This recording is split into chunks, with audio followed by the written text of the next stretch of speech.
Hi Earthlings, welcome to Redditamin, a channel focused on trending Reddit posts and top comments. Would Susan B. Anthony have wanted to be pardoned by a future president? She did break the law, technically. Although, she was standing up for what she believed in. She was a fearless advocate for women's rights and she supported the abolition of slavery. She was a woman ahead of her time and, in some ways, ahead of our time. A little history lesson would be in order. Per Wikipedia, Susan B. Anthony was born on February 15, 1820. In 1872, Anthony was arrested for voting in her hometown of Rochester, New York, and convicted in a widely publicized trial. Although she refused to pay the fine, the authorities declined to take further action.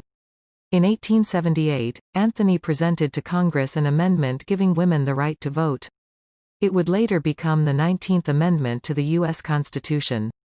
A total of nearly 50 women in Rochester registered to vote in the presidential election of 1872. On Election Day, Anthony and 14 other women cast ballots. Anthony was arrested on November 18, 1872, by a U.S. deputy marshal and charged with illegally voting. The trial, United States v. Susan B. Anthony, began on June 17, 1873. Justice Ward Hunt directed the jury to find Ms. Anthony guilty. In response, Susan said to the judge, "My natural rights, my civil rights, my political rights, my judicial rights, are all alike ignored." In a ballsy move when Justice Hunt sentenced Anthony to pay a fine of $100, she responded, "I shall never pay $1 of your unjust penalty," and she never did.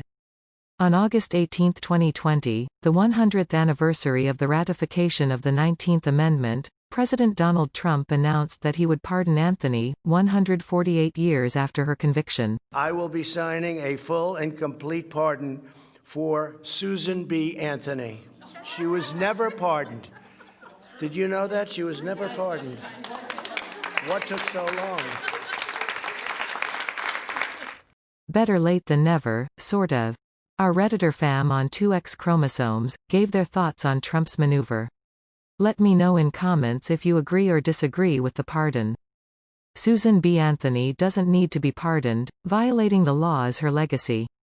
A pardon for Susan B. Anthony has been discussed many times over the years and, until now, the answer has always come back to let the arrest stand.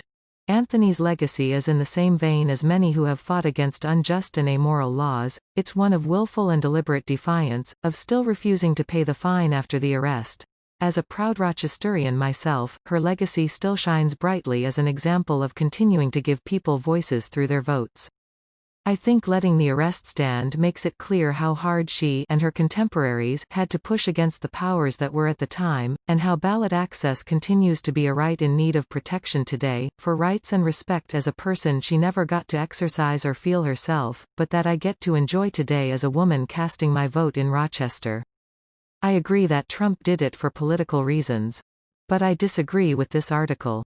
Pardoning Susan B. Anthony is a way for society to recognize past failures, similar to removing Confederate statues. Confederate statues are a reaction to civil rights and disenfranchisement struggles, not in remembrance of the Civil War. They were put up to remind Black Americans of their place, not to honor or remember anyone. Maybe they remind you of history, but that's not how they're meant to operate, and that's not what they do for many Americans. They should be banned. Every last one. Making the ERA part of federal law would mean something. While I think removing Confederate statues is a good idea because they're a constant reminder to Black Americans that people who promoted slavery were celebrated, I don't think that pardoning Susan B. Anthony means much of anything.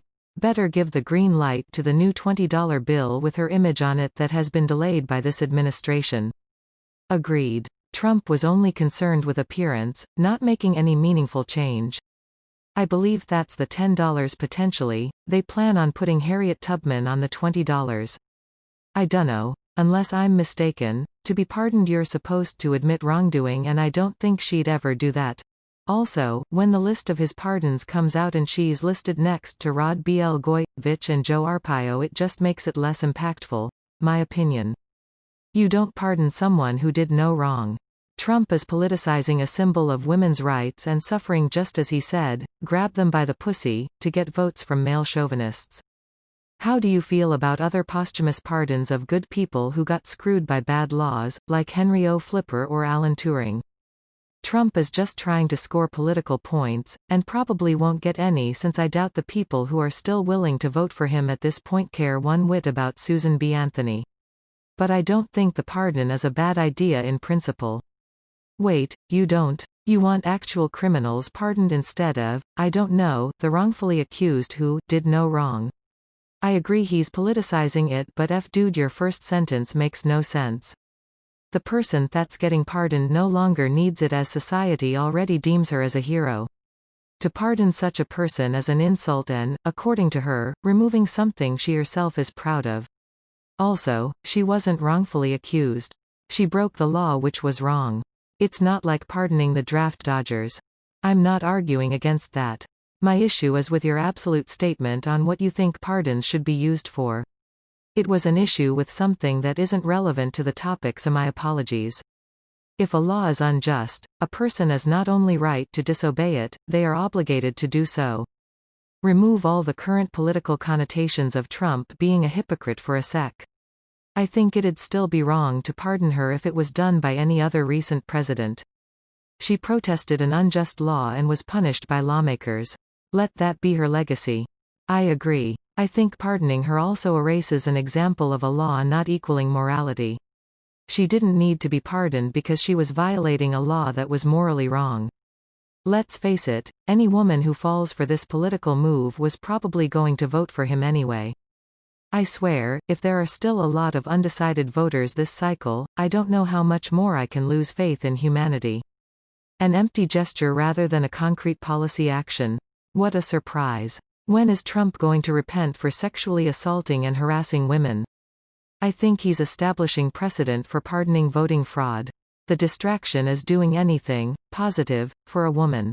As far as I know, you don't need precedent for a pardon. A president can issue a pardon for any reason or even no reason at all. There is not a judicial review process to validate or invalidate pardons. So there is no place that establishing a precedent would help Trump go, haha, checkmate liberals, if I can pardon SBA I can pardon people for election rigging.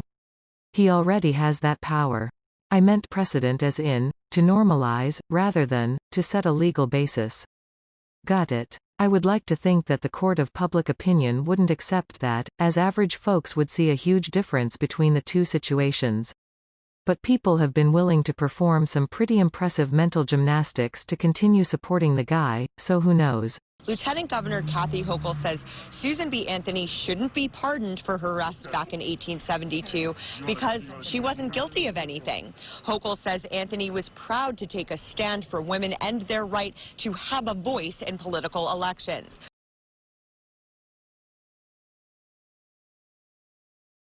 Per an article from Quartz, everyone had the right to vote from day one, but it took time for the law to spell out that this meant women, too. And former slaves. And poor people. And once again, louder, for the racists in the back, black people, felon disenfranchisement, and other attempts at voter suppression, still stand in the way of rights that exist but are not being recognized. The 19th Amendment didn't make female suffrage legal, it made all the previous instances when it had been denied a crime, and that's why U.S. President Donald Trump's intention to posthumously pardon women's rights activist Susan B. Anthony, who was incarcerated for voting while female, is misguided. It does a disservice to the activist, and to the many others who fought so that women could have representation, as black suffragist Mary Church Terrell put it, to lift as they climbed. What Anthony did was a deliberately rebellious act, one that she and her sisters in arms stood by and refused to pay a fine for, knowing it would get them arrested. To pardon Anthony is to forgive her of a crime that should never have been one, to imply that the state has moral standing over her when it was Anthony's actions, like many other disobediences before and since, that gave the state its own moral standing. In Anthony's own words, spoken during her trial, her crime, earnestly and persistently, continues to urge all women to the practical recognition of the old revolutionary maxim, that, resistance to tyranny is obedience to God. The temptation to erase an unjust crime is understandable.